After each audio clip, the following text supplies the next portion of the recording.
Bom dia, então, meus irmãos. Vamos iniciar nossa escola bíblica orando ao nosso Deus. Senhor Deus amado, te louvamos por esse dia, Senhor, por essa chuvinha, por tudo que tem nos dado, nos abençoado, Senhor. Te agradecemos pelo teu Santo Espírito, Senhor, que foi derramado a nós e pedimos agora que nos ajude por meio dele para entender os teus ensinos, Senhor, entender a aplicação disso em nossas vidas, como isso pode e deve nos transformar, Senhor, e transformar todos ao nosso redor também. Então nos ilumine agora, Senhor, e te oramos e pedimos em nome do teu Filho amado, Jesus Cristo. Amém. Muito bem, então a gente está vendo sobre o Espírito Santo. O Pentecostes, especialmente, é o que a gente vai ver hoje. Então, finalmente, a gente vai chegar na questão do Pentecostes. Então, a gente vai discutir o que aconteceu, o que mudou, qual que é a diferença para o Antigo Testamento, o que a gente tem que eles não tinham. Certo? Então, hoje, finalmente, a gente vai tratar dessas coisas. E na próxima aula, sim, a gente vai ver sobre a questão dos dons espirituais. A questão do falar em línguas e tudo mais. Muito bem, então a gente vai ver sobre a questão do Pentecostes como predito, como alcançado também, a gente vai ver o relato dele em Atos 2 e o que isso nos dá de disponibilidade. Então, começando, a gente tem que alguma coisa mudou no Pentecostes, certo? A pergunta agora sobre o que exatamente mudou, ela tem causado discussão, não pouca discussão, desde muito tempo atrás.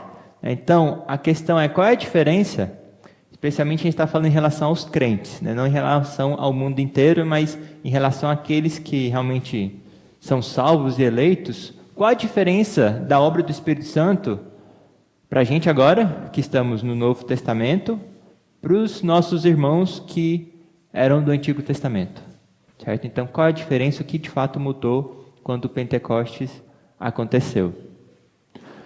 Muito bem, então a gente pode resumir a obra do Espírito Santo no Novo Testamento em 4 pontos, certo? Então, 4 principais pontos que a gente viu ao longo dessa caminhada que a gente passou por aqui, né? Então, o que o Espírito Santo faz em nossas vidas? E o primeiro ponto, que é sempre o primeiro que a gente costuma falar, é esse de regeneração. Então, o que é regeneração? Regerar. Então, é o conhecido como novo nascimento. Jesus fala com Nicodemos que quem não nascer não vai poder nem ver o reino de Deus. Certo? Então, a gente precisa, antes de qualquer coisa, para se tornar crente, de ser gerado novamente, não mais por carne, mas pelo Espírito. Então, o primeiro ponto que a gente tem dessa obra do Espírito Santo na gente é a regeneração, o novo nascimento. Então, ela permite que a gente, como pecador, consiga agora entender, enxergar o reino de Deus e crer nele, crer no Evangelho. Então, sem o novo nascimento, a gente não pode se arrepender, muito menos crer no Evangelho. Porque o morto pode fazer o quê? Nada, certo? Só fede, mais nada. O segundo ponto que o Espírito Santo faz em nossa vida, ou está em nossa vida, seria a questão da habitação. A presença constante do Espírito Santo em nós. Então, ele habita em nós. Com isso, a gente tem a segurança dessa vida espiritual, da salvação. A gente tem também o consolo do Espírito, ou a força do Espírito Santo, ou mais para o consolo, por assim dizer, que são os benefícios da graça. Então, o Espírito Santo habitando em nós, a gente tem todos esses benefícios que ele traz consigo, certo? O terceiro ponto seria o poder. De fato, agora ele com força nos auxiliando, seria um auxílio recorrente. Então, ele está nos ajudando a fazer a nossa obra, a fazer a obra que Deus nos deu. Então, ele é o poder, ele nos capacita para desempenhar e realizar a obra que Deus deu para cada um. Certo? Então, boas obras foram preparadas para nós, para que a gente andasse nelas. E para andar nelas, precisa do poder do Espírito Santo. E o quarto e último ponto seria a influência, ou a direção do Espírito Santo. Então, nossas ações, nossas conversas, nossos pensamentos precisam ser governados por essa pessoa. Então, isso seria o direcionamento do Espírito Santo, que também é um ponto que eu não sei se a gente vai tratar ainda mais detalhes depois, mas causa muita confusão. Como é que o Espírito Santo nos dirige? Como que ele influencia as nossas vidas? Em resumo, a gente tem isso pela palavra de Deus. A gente não tem uma coisa sobrenatural que nos faz andar por aí a parte da palavra e do conhecimento que o Espírito Santo aplica em nossas vidas. Então, a gente tem esses 4 pontos. que todo santo, né, então essa é a questão, todos os santos do Novo Testamento, santos no sentido, né, de separados, né, aqueles que realmente são eleitos e foram separados por Deus para Ele, não que são santos de perfeitos e puros ainda, mas esses que foram separados por Deus no Novo Testamento, eles têm esses 4 benefícios do Espírito Santo, certo? Que é a regeneração, né, a habitação, o poder e a influência do Espírito Santo. E no Antigo Testamento? O que eles tinham? Ou o que eles não tinham? Então, Pentecostes nos deu esses 4 pontos. Os santos do Antigo Testamento, eles tinham esses 4 pontos? Ou eram Pentecostes de 3 pontos lá naquela época? Ou 2 pontos? Então, pense um pouquinho. Qual que você acha que eles poderiam viver sem? Eles poderiam ser crentes sem ser regenerados? Eles poderiam ter a habitação do Espírito Santo, ou poderiam viver a vida cristã deles sem a habitação do Espírito Santo? Eles poderiam fazer a obra que foi designada a eles sem o poder do Espírito Santo? Eles poderiam andar nessa terra de fato sem a influência do Espírito Santo? Porque se o Espírito Santo não está influenciando e dirigindo a vida deles, quem estaria? Foram deixados por si mesmos? Então, quais pontos realmente eles tinham? Todos, né? Então, o que o autor sugere, e a gente, de maneira geral, também sugere, a gente vem falando isso aqui, é que todos os santos do Antigo Testamento, como do Novo, desfrutam desses 4 benefícios. Certo? O Espírito Santo habitava neles, constantemente também. Certo? Eles eram separados por Deus e não estavam mais ao seu bel prazer, né? Sem o auxílio divino, mas tinham o Espírito Santo em si. E a questão então é, qual a diferença? É o que de fato mudou? Então a gente vai passar essa aula pensando sobre isso. Aí o ponto que a gente precisa para entender isso, a gente vai precisar do que a gente chama de teologia da aliança, para a gente entender o que aconteceu no Pentecostes. Então, antes de mais nada, o que é a teologia da aliança? Lembram? Ou pactual, né? Pacto, aliancismo. O que ela fala? Como é que a gente usa ela para entender as Escrituras? Que a gente vai usar ela para entender como uma estrutura para entender essa história redentora. Então, quando a gente fala de pacto, quais são os pactos que vêm na sua cabeça?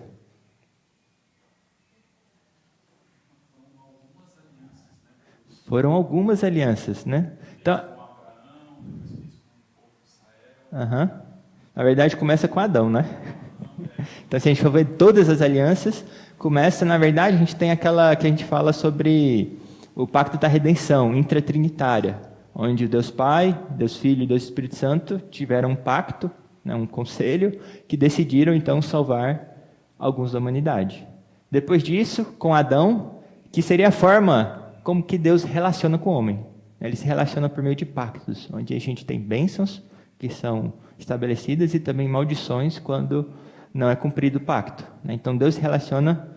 Essa é a forma com que Deus se relaciona com o homem. Então, o primeiro pacto foi o pacto que a gente chama de pacto das obras. Certo? Quando ele criou o homem e a mulher, colocou no jardim, o que ele falou? Não coma, coma de tudo que eu fiz, exceto de um. Então ele pediu obediência a Adão. E Adão conseguiu? Não. Então a gente tem esse pacto das obras. E o que aconteceu com o pacto das obras? Ele acabou?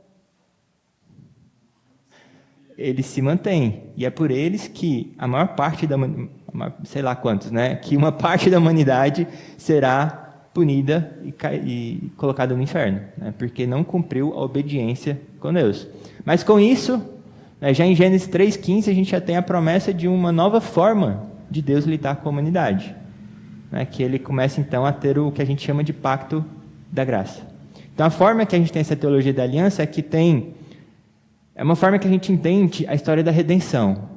A gente tem o pacto das obras e a gente tem um pacto só, que é o pacto da graça que a gente fala, onde ele veio administrado e revelado de diversas maneiras. Então a gente tem vários pactos assim que estão debaixo do pacto da graça, onde a gente tem Abraão, que seria abençoado e abençoaria muitas famílias com isso, com o descendente dele. A gente tem Moisés, a gente tem esse pacto sendo reiterado várias vezes até que Cristo chega, né? Com Davi e tudo mais, mas tudo a gente entende como parte do pacto das graças. Então a forma com que Deus se relaciona com os homens é ou pela obediência, cumpra a lei, e ninguém pode cumprir, ou pela graça, que é por meio do seu filho, que já foi pré-anunciado em Gênesis 3,15, que viria, né, da semente da mulher aquele que esmagaria a cabeça da serpente. Então essa é a forma com que a gente define bem rapidinho a teologia da aliança.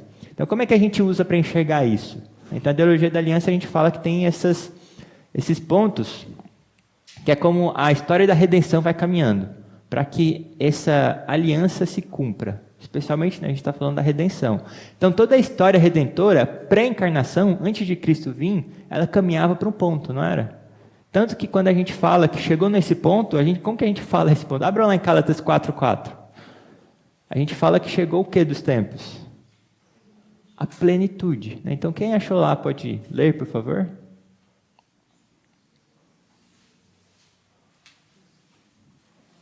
Gálatas 4:4.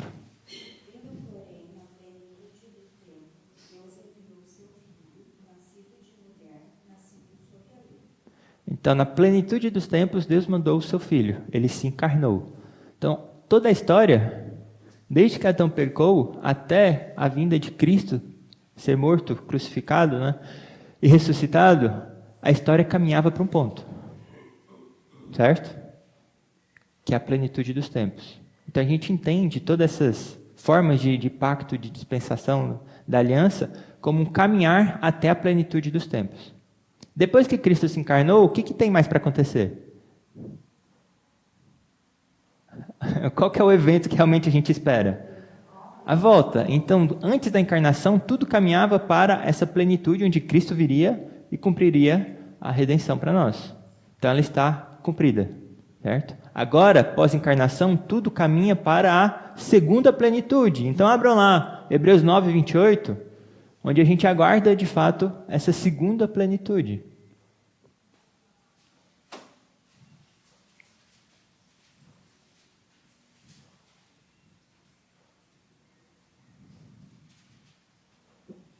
Assim também Cristo, tendo se oferecido uma vez para sempre para tirar os pecados de muitos, aparecerá a segunda vez sem pecado aos que o aguardam para a salvação. Então, ele aparecerá uma segunda vez para aqueles que aguardam a salvação. A ideia, então, que a gente vai usar essa estrutura é que todas as coisas, pré-encarnação e pós-encarnação, caminhavam para um ponto, certo? A plenitude, que foi a vinda de Cristo, e essa segunda plenitude, que é a segunda vinda de Cristo. Então, todas as coisas têm uma direção, um sentido. E nisso a gente vai ver que a continuidade entre os dois testamentos é alta. Então, o que a gente costuma falar com frequência sobre a teologia da aliança é essa continuidade entre Antigo e Novo Testamento, com pontos diferentes de destino, por assim dizer, mas existe uma certa continuidade. Quando a gente tira a questão do batismo de crianças e etc., é porque a gente enxerga e entende a história da redenção dessa forma, com uma alta continuidade entre o Antigo e o Novo Testamento. Tudo bem? Acho que está acabando a pilha disso aqui, talvez. Muito bem, então, como é que isso acontece? Como é que Deus faz com que as coisas alcancem essa plenitude? Abram lá, por favor, em Isaías 59:19.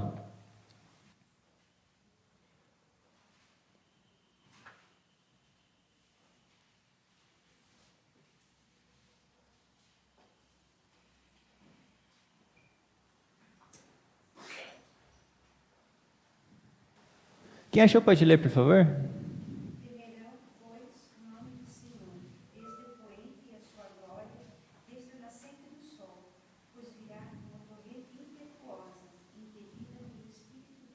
Então está falando do servo de Deus que viria como, seria impelido por quem? Pelo Espírito Santo. Então, como que Deus faz com que as coisas cheguem ao ponto que Ele quer? A gente conhece sobre a providência de Deus, né, mas como é que Ele usa, o que Ele usa especialmente para acontecer a plenitude? O Espírito Santo. E Ele vem como? Como uma torrente impetuosa. Dá um Ctrl L aí, por favor, de novo. Isso quer dizer o quê? O que é uma torrente impetuosa? Alguma coisa pode parar e impedir? Quando Deus está agindo na história, o Espírito Santo, ele está agindo na história como uma torrente impetuosa, fazendo com que a vontade de Deus aconteça. Então, por mais que inimigos se levantem, eles estão batendo de cara com essa torrente impetuosa que é mais forte que eles. Certo? Então, ele faz com que, pelo seu Espírito, a sua vontade seja feita aqui na terra. Certo? Então, a forma que o Espírito Santo derrota os inimigos é o quê? Qual que é a forma mais comum que ele faz com que o Espírito Santo atue na história da humanidade para que a sua vontade aconteça? Oi? Capacitando agentes da história que são quem? Servos de Deus. Então, como é que ele luta, por assim dizer, contra as forças inimigas opositoras? Capacitando pessoas que são de Deus, de forma que a vontade dele venha a acontecer. Algumas vezes ele usa pessoas que não são de Deus para fazer a sua vontade, mesmo que elas não saibam, mas a forma mais tradicional, a mais, digamos, normal, ordinária, seria capacitando os seus servos. Não é isso que a gente vê ao longo da história? Não é isso que aconteceu quando a gente teve juízes, quando a gente teve reis, sacerdotes? Eles não atuaram para que a plenitude chegasse? A plenitude poderia chegar sem a atuação dessas pessoas? E essas pessoas conseguiriam ser bem-sucedidas sem o empoderamento do Espírito Santo? Não. Então essa torrente impetuosa vem por meio de pessoas que são capacitadas pelo Espírito Santo. O Espírito Santo, então, ele é essencial para o progresso da redenção, da história redentora. Então, a proposição que a gente vai colocar aqui sobre a diferença, para a gente entender a diferença entre Antigo e Novo Testamento, é essa. Na história da pré-encarnação, ele capacitou o servo de Deus para quê? Para assegurar a vinda de Cristo em Israel. A gente vai ver agora como que isso funciona. Desde a encarnação, o que ele faz? Ele também opera, só que agora por meio de quem? Da igreja em geral, para que aconteça o quê? A segunda plenitude, para que aconteça o que Cristo prometeu. O que ele falou? Ele falou que ele edificaria o quê? A sua igreja. Como é que ele vai edificar a sua igreja? Como que essa torrente impetuosa vai agir na história para que a igreja dele seja edificada? Capacitando aqueles que estão na igreja, para que ela continue crescendo, desenvolvendo, alcançando os eleitos de Deus. Certo? Como é que ele fez com que Israel...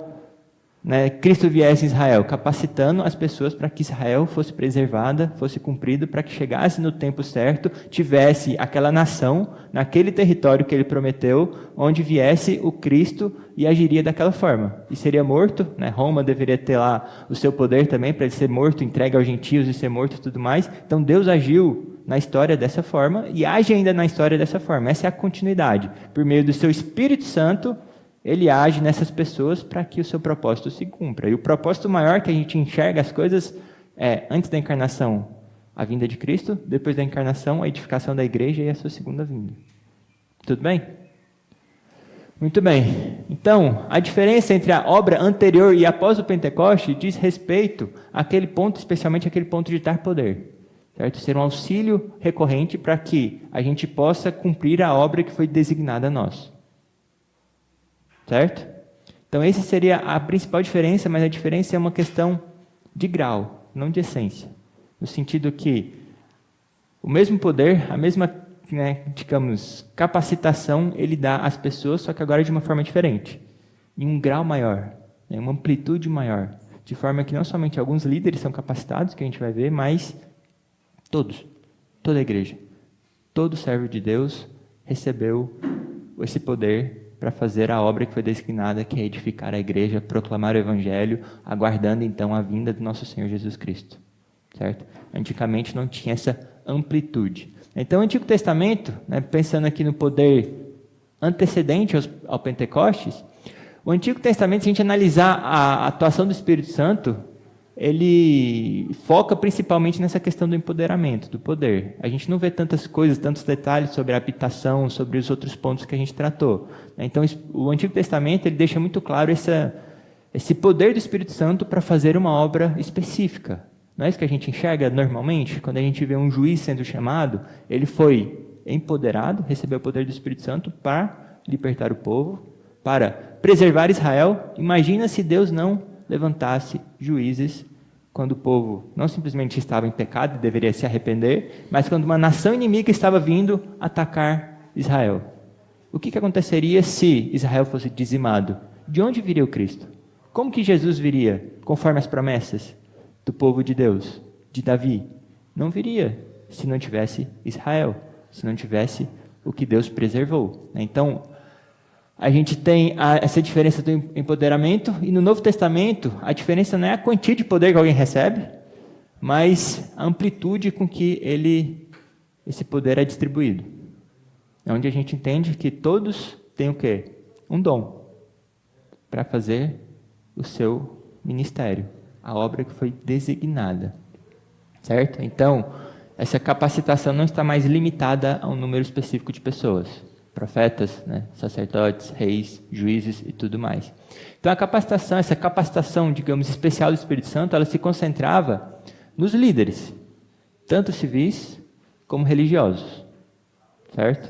Reis, né, e também profetas e sacerdotes, com algumas notáveis exceções, né, e a principal exceção é do Bezalel. Então, se vocês lembrarem, abram lá, por favor, na verdade, Êxodo 31:2, e leiam, por favor. Ele foi chamado pelo nome e recebeu o Espírito Santo para fazer algo bem específico. Eis que chamei pelo nome a Bezalel, filho de Ur, da tribo de Judá. Então, continua um pouquinho mais, na verdade, ou antes, talvez, Disse mais o Senhor a Moisés, aí o segundo, né? Eis que chamei pelo nome a Bezalel, filho de Ur, da tribo de Judá, e o enchi do Espírito de Deus, de habilidade, de inteligência e de conhecimento em todo artifício. Tá bom, isso aí foi feito para quê? Sim. O seguinte, para elaborar o desenho de trabalhar em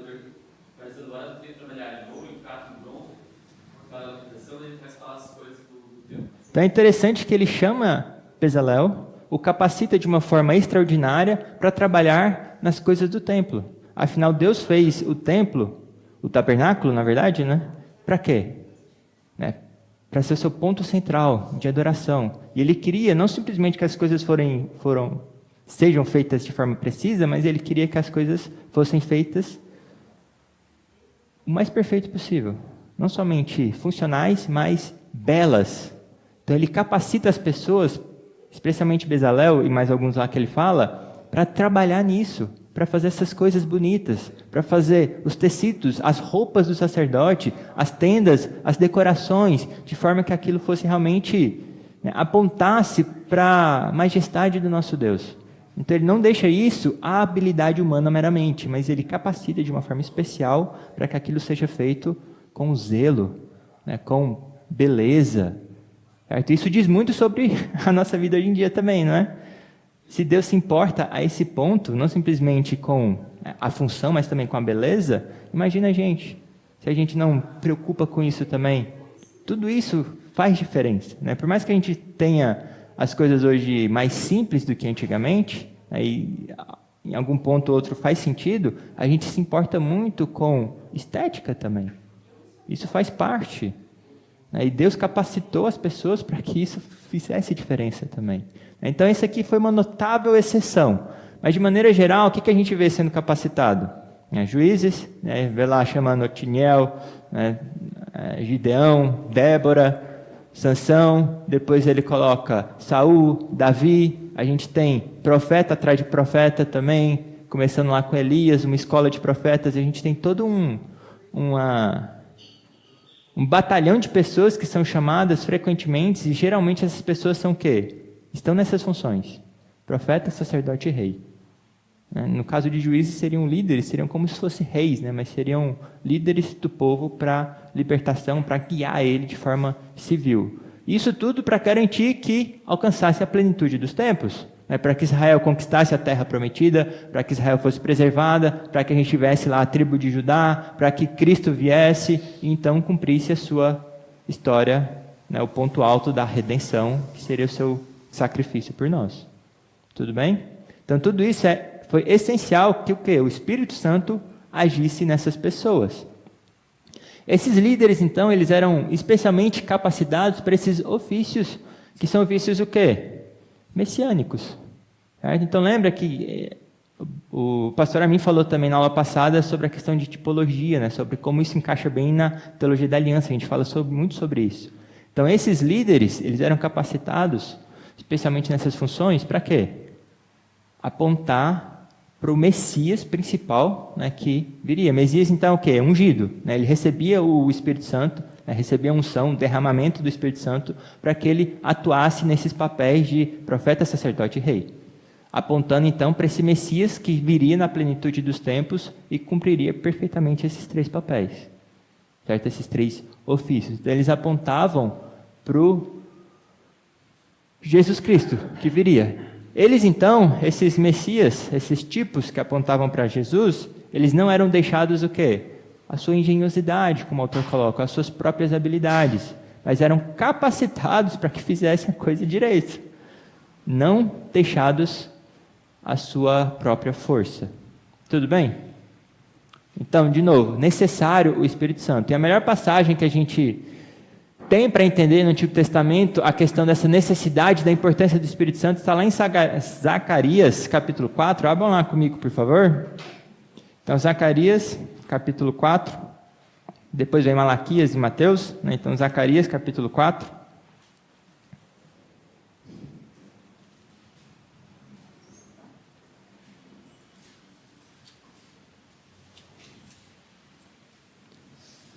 Eu vou ler um pouco. É um livro cheio de visões, né? E aqui a gente tem uma visão em especial que trata a respeito do Espírito Santo atuando. Então aqui, Zacarias 4, 1 em diante, está escrito assim: tornou o anjo que falava comigo e me despertou, como a um homem que é despertado do seu sono, e me perguntou: que vês? Respondi: olho, e eis um candelabro todo de ouro, e um vaso de azeite em cima, com as suas 7 lâmpadas e 7 tubos, um para cada uma das lâmpadas, que estão em cima do candelabro. Junto a este, 2 oliveiras, uma à direita do vaso de azeite e a outra à sua esquerda. Então perguntei ao anjo que falava comigo: meu senhor, que é isto? Respondeu-me o anjo que falava comigo: não sabes tu que é isto? Respondi: não, meu senhor. Prosseguiu ele e me disse: esta é a palavra do Senhor a Zorobabel, não por força, nem por poder, mas pelo meu espírito, diz o Senhor dos exércitos. Quem és tu, ó grande monte? Diante de Zorobabel serás uma campina, porque ele colocará a pedra de remate em meio a aclamações. Haja graça e graça para ela. E assim prossegue. Então, quem era Zorobabel? Ele era um líder pós-exílio que foi chamado especialmente com uma obra de reconstrução do templo. Ele precisava reconstruir o templo, que era necessário que houvesse um templo, toda a liturgia de Israel para Cristo vir. E era um tempo difícil, afinal a gente tinha todos os inimigos impedindo que Israel fosse reconstruída. A gente conhece bem a história de Neemias lá e tudo mais. Então tinha todos esses empecilhos. E Zorobabel, a obra, estava parada. O que a visão aqui ela serve? Ela incendiva Zorobabel, falando que ele colocaria a pedra de remate em meio a aclamações, ele concluiria a obra. E como que ele concluiria a obra? De onde viria a energia, a força, o poder para que ele concluísse aquela obra que estava tão difícil e era tão necessária? Pelo Espírito. Então, sem o Espírito, não é possível concluir qualquer obra que seja. Então, a passagem ela não só incentiva, mas ela deixa claro esse ponto. É necessário o Espírito Santo. No versículo 6. Não, 6 não, acho que eu coloquei errado aqui. É o 6. Prosseguiu ele e me disse: esta é a palavra do Senhor a Zorobabel, não por força nem por poder. Isso quer dizer, não pela sua capacidade, pela sua engenhosidade, mas pelo quê? Pelo meu Espírito, diz o Senhor dos exércitos. A oliveira que estava dando aquele azeite para realmente ter a energia que sustentava as chamas do candelabro, era o Espírito Santo. Representa o Espírito Santo. Então não é pela nossa capacidade, não é pela nossa habilidade, não é pelo nosso intelecto, não é pela nossa força, mas é pelo Espírito Santo de Deus. Então essa passagem deixa bem claro isso. A nossa força não vale nada para concluir a obra. Se fosse, a obra ia continuar parada. Ele não ia colocar a pedra de arremate, né? Então ele precisaria do Espírito Santo. E essa aplicação aqui é meio que tripla. A primeira é que, na força do Espírito, a obra será bem sucedida. Então aqui no 7 fala, quem és tu, ó grande monte? Diante de Zorobabel será uma campina. Ele vai aplanar tudo e colocar o templo de pé. Não importa o tamanho do monte, né? Quem és tu, ó grande monte? Com a força do Espírito Santo, ele concluirá a sua obra, né? A obra que foi designada a ele. Um outro ponto é que não há trabalho insignificante, como segurar um fio de prumo. Se a gente ler mais para frente, fala sobre ele segurando um fio de prumo e tudo mais. E o ponto é que, se é na força do Espírito Santo, qualquer trabalho é valioso para Deus e é importante. E agrada a Deus. Então não há, de novo, trabalhos insignificantes. E o último ponto é que não há esgotamento do poder. Certo? Não há tarefa tão difícil que acabe com as nossas forças. Porque a gente tem o quê? 2 oliveiras ali, com os raminhos, colocando azeite sem parar. Onde é uma fonte inesgotável, produzindo fruto sem parar. Então não há fim do poder de Deus. De forma que não importa o tamanho do monte, a gente sempre vai ter energia e o Espírito Santo atuando em nós para concluir a obra que Ele nos deu. Certo? Então essa é a principal aplicação desse texto. Tudo bem? Porque, de novo, né, a gente tem sempre que lembrar e se humilhar diante disso. Não é pela nossa capacidade. Qualquer coisa que a gente consiga de bom, a gente tem que render glórias a quem? A Deus. Certo? Qualquer coisa que você faça de bom, dê a glória devida a Deus. E o clímax do pré-Pentecoste, então, é quem? É o próprio Messias. Certo? E Jesus Cristo recebeu do Espírito Santo? Ele precisava do Espírito Santo? Ele foi ungido, né? Isso que significa Cristo, né? A gente coloca até como nome atualmente, né? Mas seria um título. Abram comigo lá em Isaías 42:1 e 61:1, que são os textos mais conhecidos a respeito dessa unção que Jesus receberia. Isaías 42:1.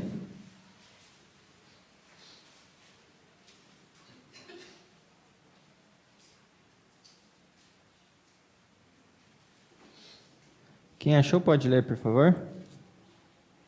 Eis aqui em meu servo, a quem sustento, o meu escolhido, em quem minha alma se compraz.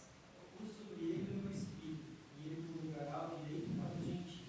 Então aqui está falando sobre o servo, é que a gente tem várias canções do servo de Deus que se refere a Jesus Cristo. A gente conhece mais Isaías 53, né, do servo sofredor. Então aqui está falando desse servo que viria e seria colocado sobre ele o Espírito Santo, para que ele promulgasse o direito, para que ele fizesse a sua obra. No verso 2, 3 e tudo mais, ele fala sobre como ele trataria no poder do Espírito Santo. Ele ia falar que não ia clamar, nem gritar, não faria ouvir a sua voz na praça, não esmagaria a cana quebrada, né, não apagaria a torcida que fumega, né, ele promulgaria o direito, não desanimará, nem se quebrará, porque ele tem o quê? Uma fonte inesgotável de poder sobre ele. Então ele consegue ter ânimo, forças para fazer toda a obra que não foi pouca. Então foi pelo poder do Espírito Santo que Cristo, especialmente Cristo homem, conseguiu realizar a sua obra. Não desanimando, mas indo até o fim. Por mais que ele clamasse, muitas vezes em agonia, para falando que passe de mim esse cálice, mesmo assim ele foi lá e tomou do cálice que Deus tinha pactuado com ele, não é? E 61:1 também, que é o mais conhecido, na verdade, de todos. Então, Isaías 61:1. Quem achou pode ler, por favor? O Espírito do Senhor Deus está sobre mim, porque o Senhor me ungiu para pregar boas novas aos mansos, enviou-me a restaurar os conflitos de coração, a proclamar liberdade aos cativos e a abertura de prisão aos presos. Pregoar o ano aceitável, né? A tradução está um pouco diferente da que a gente costuma, mas todo mundo conhece esse texto quase que de cor, ou até canta, né? Então, como é que a gente consegue, por exemplo, pregar? É pelo Espírito Santo. Como é que a gente consegue falar das maravilhas de Deus? É pelo Espírito Santo. Como é que a gente consegue fazer qualquer coisa? É pelo Espírito Santo. Certo? Então, como é que a igreja vai ser edificada? Proclamando as maravilhas de Deus. É pelo Espírito Santo. Cristo recebeu o Espírito Santo para fazer isso. Imagina a gente, se a gente não precisa do Espírito Santo para fazer isso também. Aí, né, o ponto significativo que a gente tem nas Sagradas Escrituras e que é retratado nas quatro narrativas do Evangelho é que Cristo foi batizado e recebeu o quê? O Espírito Santo, certo? É retratado não só nos sinóticos, mas nas quatro narrativas que Cristo recebeu o Espírito Santo, pousou sobre ele e permaneceu sobre ele em toda a sua obra, certo? E sem ele não seria feito, né? Sem o poder do Espírito Santo.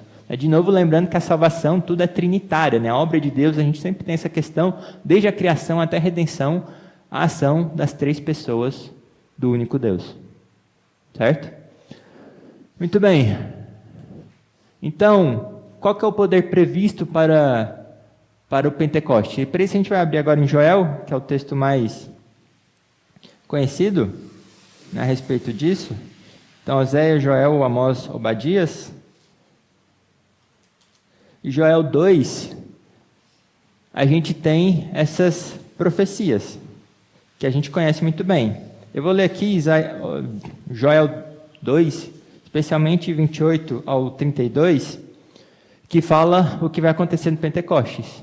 Então lá está escrito assim: acontecerá depois que derramarei o meu espírito sobre toda a carne. Vossos filhos e vossas filhas profetizarão, vossos velhos sonharão, e vossos jovens terão visões. Até sobre os servos e sobre as servas derramarei o meu espírito naqueles dias. Mostrarei prodígios no céu e na terra, sangue, fogo e colunas de fumaça. O sol se converterá em trevas e a lua em sangue, antes que venha o grande e terrível dia do Senhor. E acontecerá que todo aquele que invocar o nome do Senhor será salvo, porque no monte Sião e em Jerusalém estarão os que forem salvos, como o Senhor prometeu, e entre os sobreviventes aquele que o Senhor chamar. Então aqui a gente tem a profecia que aconteceu naquele dia de Pentecostes, que está registrado lá em Atos 2. O que Moisés desejou, Joel profetizou, e aconteceu naquele dia de Pentecostes. Então, virá e o Espírito Santo será derramado sobre toda a carne. Então esse trecho de Joel, como a gente entende aqui, e for interpretar, analisar a linguagem e tudo mais, a gente pode dividir em 3 profecias, na verdade.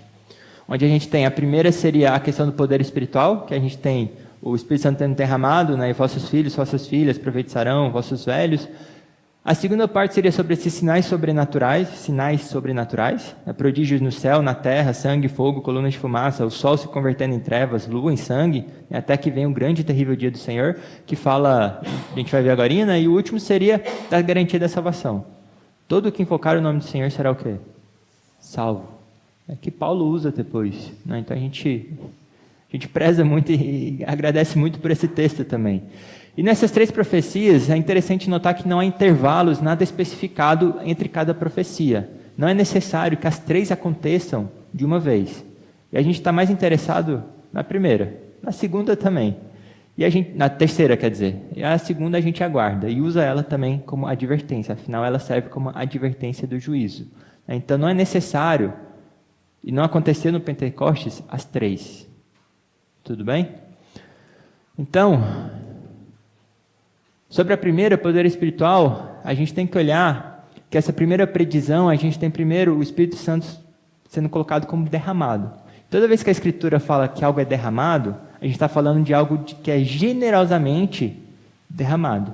Não é pequena medida, pequena porção. Seja a ira de Deus, seja o seu Espírito, o seu amor, é derramado em medida abundante. Então, a profecia aqui é que o Espírito Santo seria derramado abundantemente sobre quem?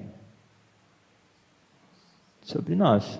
Que é quem? Toda a carne. Né? Toda a carne. Então, as pessoas recebem generosamente do Espírito para quê primeiro? Para atuar na obra que foi designada. Lembra por que a gente tem o poder do Espírito Santo atuando em nós? Para que a gente cumpra a obra que foi designada a nós. Então, a gente vai receber em generosidade. E notem que todos os trabalhos que são relatados aqui estão relacionados ao ofício de profeta. Certo? Não que todas as pessoas serão profetas como no Antigo Testamento. Na próxima aula a gente vai tratar essa questão do que é profecia no Novo e no Antigo Testamento. Mas isso aqui está relacionado ao quê? A obra de Deus em construir a sua igreja. Nesse ofício de construir a sua igreja. A gente tem também, especialmente com a reforma, né, doutrinas preciosas como o sacerdócio de todos os santos, todas aquelas questões, mas aqui a gente está tratando desse Espírito Santo empoderando para fazer esse ofício de proclamar a palavra, de levar o evangelho, de edificar a igreja. Certo? O foco aqui não é realmente o que eles estão fazendo, mas quem está recebendo esse poder. Então, quem é que está recebendo? São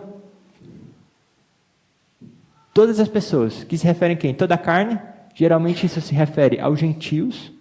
Afinal, agora nós somos participantes, né, do reino de Deus, recebemos do mesmo Espírito. A gente tem isso relatado em Atos com o Espírito Santo descendo lá sobre a família de Cornélio, né? A gente tem o Espírito Santo agindo também nos gentios, sendo derramado nos gentios. E todas as classes de pessoas, filhos e filhas, servos e servas, velhos, todos receberão do Espírito Santo para atuar nessa obra do reino de Deus. Então a diferença do antigo para o novo é que agora todos recebem esse poder abundantemente para edificação da igreja, esperando e aguardando a segunda vinda de Cristo. Tudo bem? Então esse é o principal objetivo da aula de hoje. Então não está mais limitado, por exemplo, à liderança. Não é só pastores ou papa que tinha o poder do Espírito Santo, mas todo e qualquer membro da igreja invisível de Deus participa desse poder de Deus para essa obra grandiosa que é edificar a igreja dele. Tudo bem? Então não precisa de líderes, presbíteros, pastores para fazer a obra de Deus. Ele usa todo mundo. Sinais sobrenaturais, então, está relacionado especialmente a juízo. Aqui a gente tem todo o tema de Joel, né, do terrível dia do Senhor. Então essa profecia especialmente se refere a essa advertência. E Pedro vai usar isso no dia de Pentecostes, especialmente porque foi demonstrado todo aquele poder e é dada uma advertência. Toda vez que a gente tem um pacto e as bênçãos sendo declaradas, a gente tem também a contraparte, não é? As maldições. Então aqui é da mesma maneira, a gente tem esses sinais sobrenaturais que não aconteceram no Pentecostes, mas servem, e Pedro usou e repetiu essa profecia inteira, como advertência. O Espírito Santo foi derramado. Agora, o poder de Deus está aí disponível para todos os seus filhos. E quem rejeitar essa grande salvação, como está lá em Hebreus 2, tema, né? Porque virá o juízo. Certo? Então, esse sinal sobrenatural se refere a isso. Não é necessário que ele aconteça e não aconteceu no dia de Pentecostes. O sol não se apagou, né? A lua a gente não foi transformada em sangue. Aí o terrível grande dia do Senhor não chegou ainda. E, por fim, a gente tem a garantia da salvação, que seria uma profecia atemporal, onde o Espírito Santo, a gente já falou um pouco sobre esse tema também, nos garante, nos dá essa segurança de que nós somos realmente dele. E é nesse sentido que Paulo usa essa parte aqui de aquele que invocar o seu nome será salvo, todo que invocar o seu nome será salvo. Quando ele está falando sobre a fé salvífica, em Romanos 10, aquele que confessar com a sua boca e crer no seu coração, será salvo. Porque o que se diz, que ele se refere a Joel, todo que invocar o nome do Senhor será salvo. Certo? Então aqui está falando sobre essa segurança, e esse se aproximar, se invocar, está falando de se aproximar de Deus com essa fé então salvífica, que escaparia então do terrível e grande dia do Senhor. Então aquele que se aproxima de Deus, escapa da ira de Deus. Certo? Aquele que se aproxima com fé, né, de Deus. Então, para o poder obtido no Pentecostes, a gente tem, vamos lá agora lá em Atos 2, que é o Pentecostes em si, né?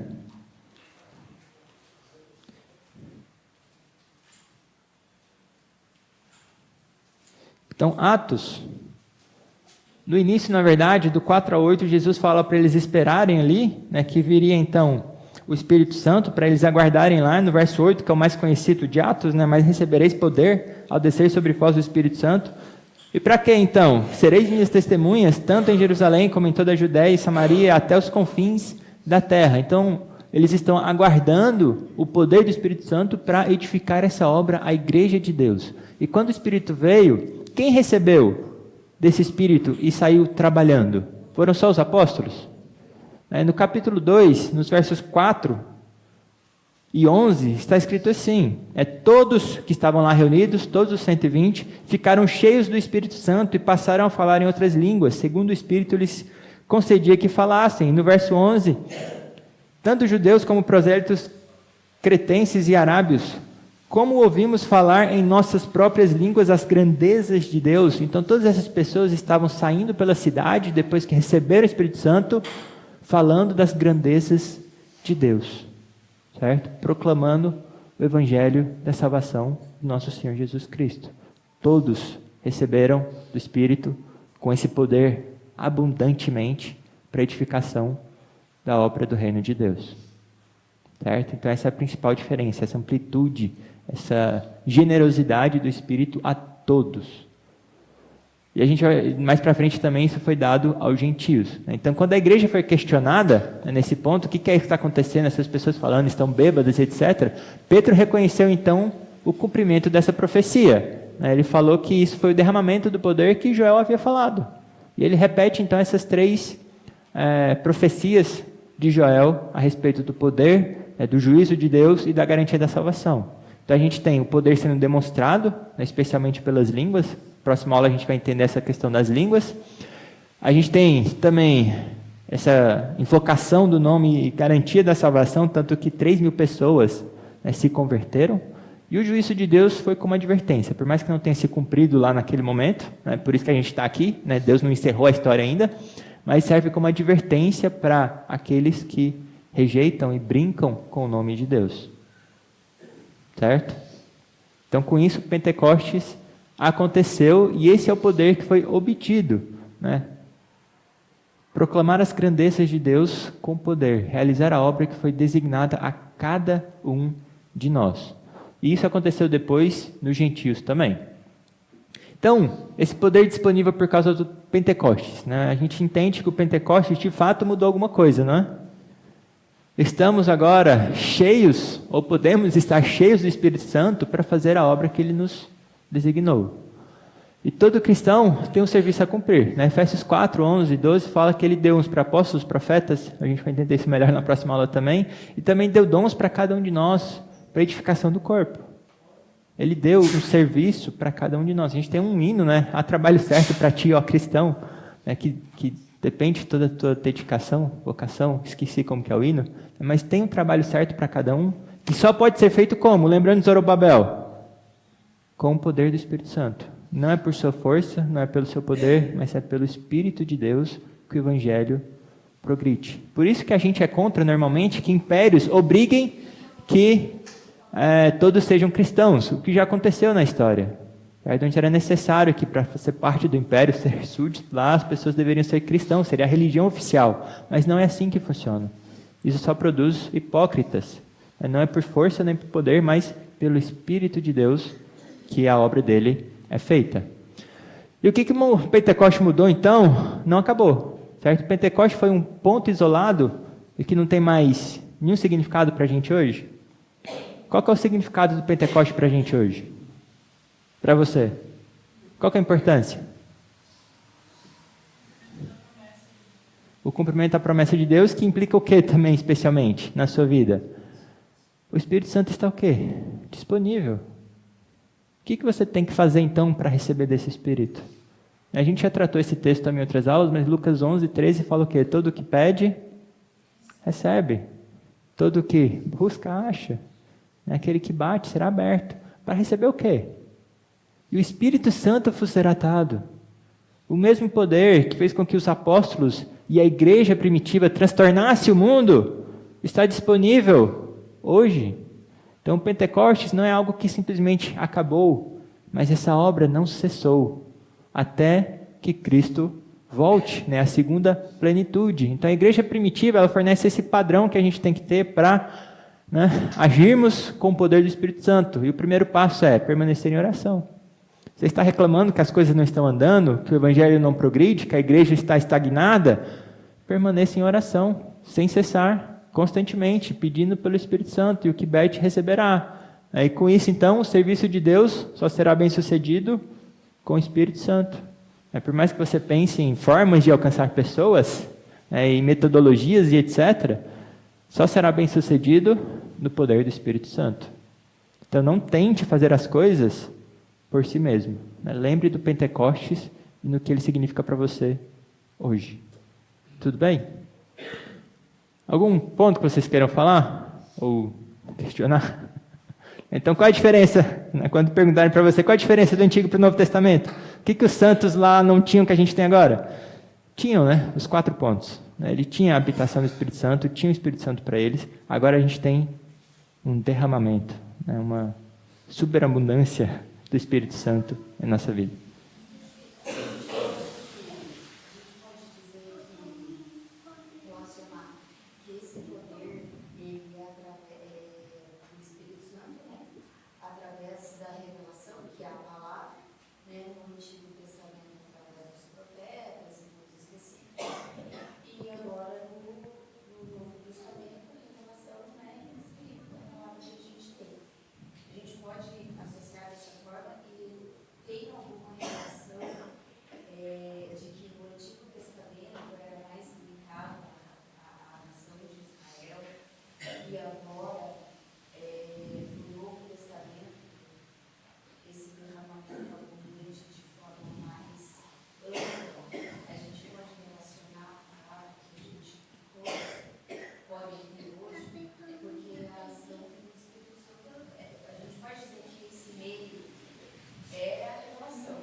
A forma ordinária que o Espírito Santo trabalha é por meio da palavra, né? Para te consolar, para te confortar. Não só isso, né? Ele habita em você, te conforta e consola também de maneiras, né, espetaculares, mas a forma tradicional é pelo Espírito. Ele não revela coisas novas.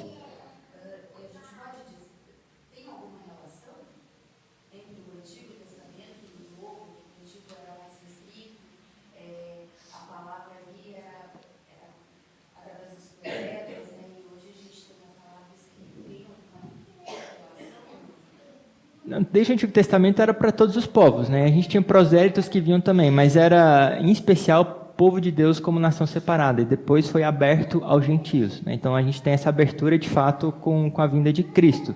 Não que eles, né, não pudessem ser salvos também, né? A gente tem até na linhagem de Jesus Cristo pessoas que não eram da linhagem sanguínea de Abraão, certo? Então eram também salvos, mas não era essa amplitude, essa abertura como a gente tem hoje, né? Que foi aberto, Cornélio recebeu, né, sua família, e agora toda a carne, como o Joel fala, né, se referindo a nós, aqueles que não são da linhagem sanguínea, mas são filhos de Abraão pela fé. Não sei se ajudou. Sim.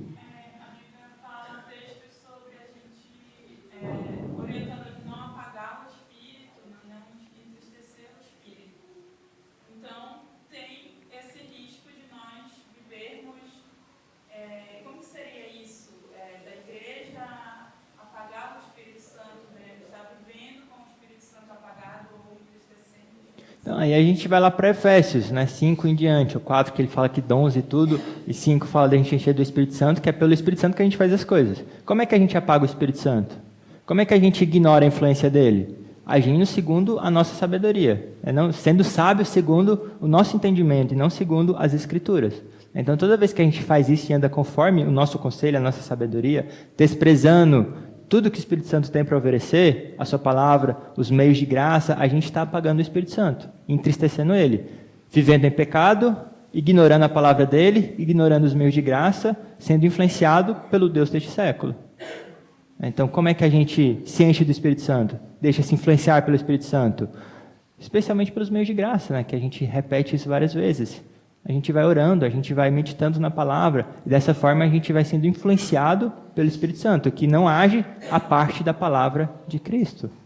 Então a gente não pode entristecer o Espírito Santo e perder esses benefícios, mesmo que temporalmente, do Espírito Santo, seguindo a nossa sabedoria. Tudo bem? Acho que é importante a gente lembrar, quando a gente fala, entende a nossa doutrina, né? A questão da soberania de Deus e da responsabilidade humana. Então, quando a gente ouvir essa questão do Espírito Santo ser apagado, entristecer, parece que na nossa mente a gente fica, mas o Espírito Santo não tem poder? O Espírito Santo não tem poder de nos conduzir, de não deixar que a gente apague o Espírito, de não deixar que a gente não viva pela nossa carne, né? Então, eu entendo isso que tem a ver também essa questão negativa da responsabilidade humana, né? Nós temos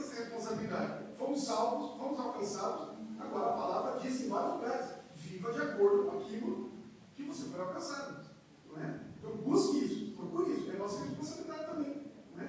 A responsabilidade humana não tem só a ver com a questão do pecado em si. Né? E a gente anda no pecado, é nossa responsabilidade, vamos responder. Mas também é nossa responsabilidade de ter recebido o dom, a salvação, a graça, e agora viver por ela. É nossa responsabilidade também. O Espírito Santo, como soberano, não vai, né, nos cabrestear nesse sentido. Né? Ele é gracioso, ele deixa a gente viver, não é? Como a gente deveria viver como filho de Deus. E aí, nesse ponto, a gente, para que lado que tem, né? E lembrando um pouco também como é que Deus nos traz de volta ao seu caminho. Lembrando o contexto de Joel, ou Hebreus 12, como é que ele usa para que a gente volte aos caminhos de Deus? Pela disciplina. Né? O Joel Pick fala, né, que os puritanos comentavam, colocava até como um meio de graça, que não é tecnicamente um meio de graça, seria as atribulações, os sofrimentos, a disciplina de Deus, que é um meio que ele faz com que a gente retorne na sua soberania, né? Não deixe a gente a nossa sorte, mas faz com que a gente produza frutos de justiça por meio da disciplina de Deus.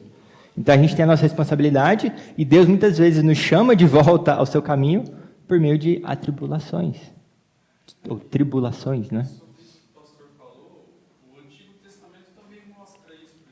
A gente citou alguns homens que foram movidos, foram guiados pelo Espírito Santo do Senhor. Um exemplo clássico é Moisés. Mas em determinado momento ele bateu na rocha, em determinado momento ele cometeu falhas, e aí entrou a responsabilidade humana, entrou a responsabilidade de Moisés naquele momento. E ele sofreu a disciplina por conta disso também. Né? Proibido de entrar.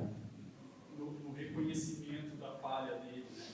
Então acho que é o mesmo Espírito que nos move hoje. E até eu ouvi a expressão que você colocou ali, o Pentecoste mudou, mas nunca cessou. Acho que é importante a gente não confundir com a questão do continuismo e cessacionismo.